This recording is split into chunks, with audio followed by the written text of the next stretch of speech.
Ukraine's bomber drones wipe out $400 million in Russian electronic warfare gear.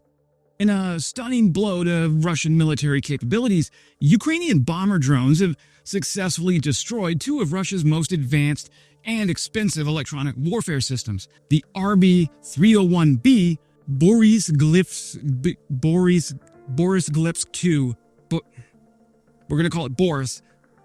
The confirmed kills were announced by Ukraine's Operational Command South on April 15th, accompanied by dramatic video footage showing precise aerial strikes landing squarely on the target. The strikes, carried out by Ukrainian bomber UAVs following reconnaissance from forward drone teams, hit the Boris twice, first with a direct hit, then with a follow-up control drop to ensure complete destruction. The result? A combined $400 million in high-tech Russian hardware wiped out in seconds. Hey friends, Wes here, veteran Russian speaker and quickly becoming your new favorite YouTuber. Let's talk about why this matters. First, let's talk about the Boris, Russia's EW crown jewel. Each Boris complex comes with a price tag of roughly $200 million. That kind of money doesn't just buy armored trucks and antennas, it buys a sophisticated, mobile electronic warfare platform designed to control and dominate the electromagnetic spectrum. The system consists of a mobile command post operated by a 4-person crew and up to 9 specialized vehicles mounted on an MTLB tracked chassis. These are outfitted with jamming and signals intelligence tools like the RB-301B. So what can it do? In short, the Boris-2 disrupts satellite communications, jams high and very high frequency or HF and VHF radios, and blinds enemy drones and guided munitions by severing their link to GPS. It can deploy in just 15 minutes, drawing power from its onboard diesel generators or even plugging into local civilian electrical grids. Its job on the battlefield is to create electromagnetic chaos, scrambling signals, blinding radars, and severing battlefield coordination. In theory, it makes modern command and control impossible for adversaries. But as Ukraine just proved, no amount of jamming protects you from a well-aimed bomb. So what the heck is EW? Well, before the Ukraine war, electronic warfare was one of those obscure career fields in the military where you dreaded going home on leave and meeting your non-military friends because explaining to them what you do in the military typically made their eyes gloss over. Now, EW is the belle of the ball. Electronic warfare, or EW, is the shadow war that no one sees, yet it affects everything. It is the invisible artillery barrage that shapes the outcome of battles before the first shell lands. In the simplest terms, EW is the use of the electromagnetic spectrum, radio waves, radar, GPS, and satellite comms as a weapon. Control that spectrum, and you control the fight. Now, my job in the Air Force was radar, surveillance, and signals intelligence, a close cousin to EW. But for the uninitiated, EW typically breaks down into 3 primary functions. Electronic attack is the first offensive side of EW. It includes jamming, spoofing, and high-power microwave attacks. The goal here is to disrupt or disable enemy sensors and communications.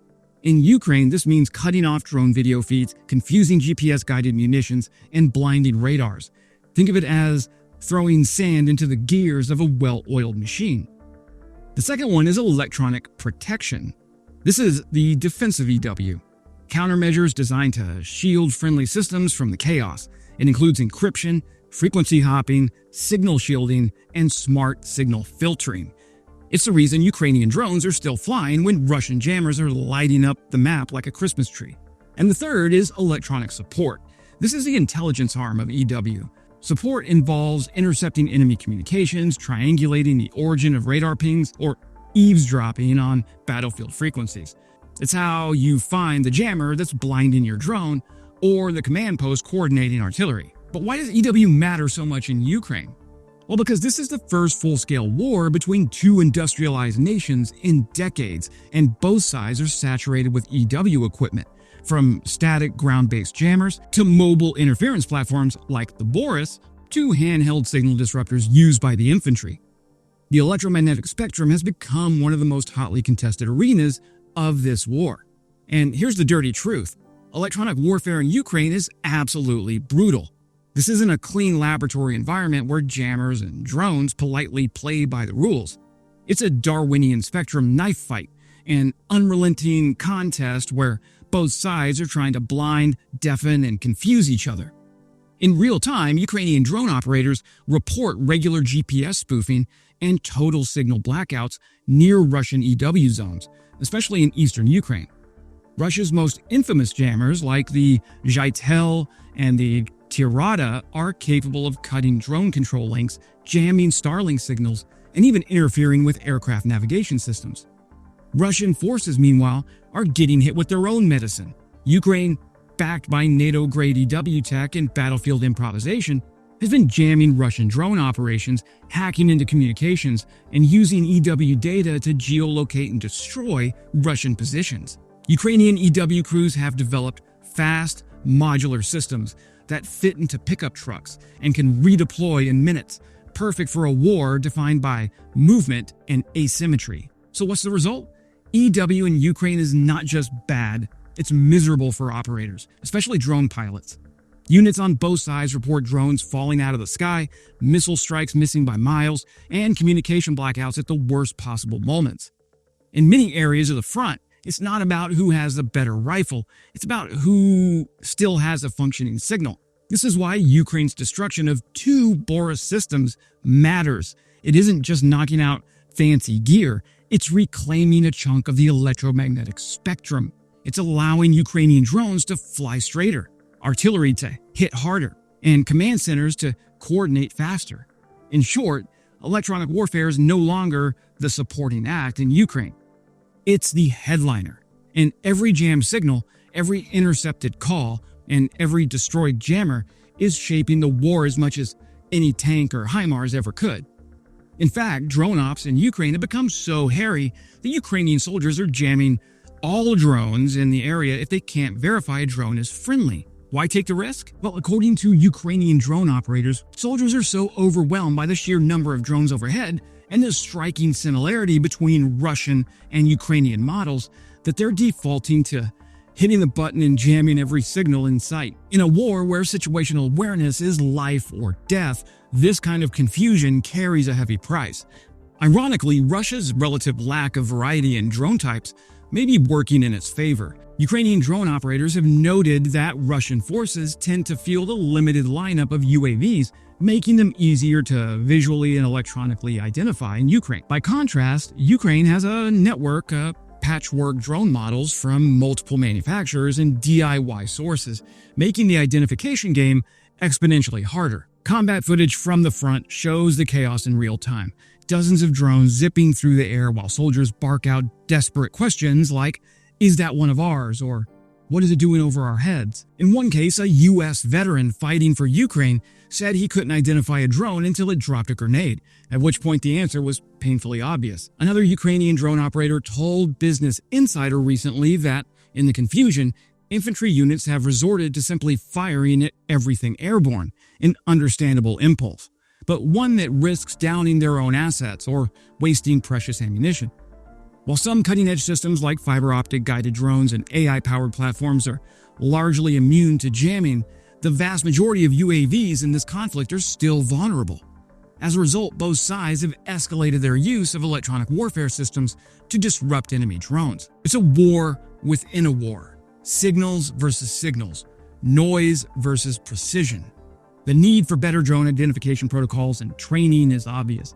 In a war, though, that's being fought in the air as much as on the ground, recognizing your own hardware could mean the difference between mission success and another self-inflicted loss. The bottom line is this: until every grunt in the trench is given an instant drone identification system, or the skies magically clear up, which they won't, expect the jammers to keep buzzing, the drones to keep falling, and the confusion to remain very, very real.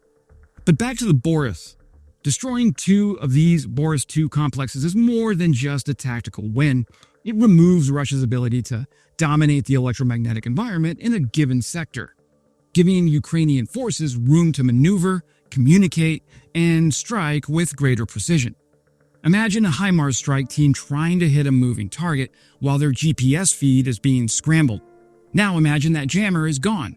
That's the difference these strikes make. It also sends a signal: no EW asset is safe. Not in occupied Crimea, not in Luhansk, not behind the front line. Ukrainian drones have matured into precision tools capable of detecting and locating and annihilating high-value enemy systems without needing a massive strike package or air superiority. The implication is chilling for Russia. Your $200 million EW fortress can be turned into scrap by a $50,000 drone and a skilled pilot watching from miles away. Earlier this month, Ukraine also confirmed the destruction of several Russian Buk air defense systems using similar tactics. Together, these actions give us a hope for a turning point, not only in battlefield tempo, but in Ukraine's growing ability to surgically remove Russia's technological edge. The age of asymmetric warfare isn't coming. It's here. And for Russian EW crews on the battlefield, that buzzing sound overhead isn't just a drone. It's a warning. That's it for today, friends. Listen, I started posting YouTube videos to YouTube in September of 2024, and I had about 250 subscribers. In only 8 months, thanks to you, we've jumped up to 60,000, and now I have my sights set on that funky YouTube plaque they send you when you get to 100K. So hit that subscribe button and let's make a sprint for 100,000. Come with me on this journey. And as always, glory to Ukraine, glory to the heroes. Crimea is Ukraine.